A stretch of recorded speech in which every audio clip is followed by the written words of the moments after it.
बघा आज आपण कळम चौकात आलेलो आहोत. तर कळम चौकामध्ये इथे पाईपलाईनचं काम केलं गेलं आहे. म्हणते पाईपलाईन लिकेज होती, तर हा रस्ता तसा सोडून दिला यांनी. बघा या रस्त्याची अवस्था. आणि दुसरी गोष्ट म्हणजे प्राधिकरण विभागाने तिथं काम केलं आणि इथं पाणी वाहून राहिलं. हे बघा पाणी.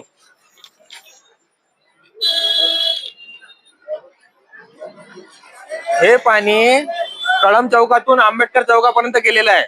तुम्हाला दाखवतो आता पुढच्या व्हिडिओ मध्ये, तुम्ही बघू शकता.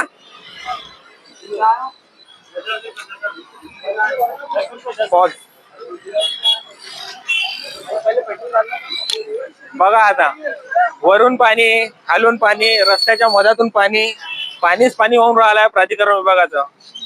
अशी कामं प्राधिकरण विभागाने करू नये, त्यांना जराशी काहीतरी वाटू द्यावी अशी माझी हात जोडून प्राधिकरण विभागाला नम्र विनंती.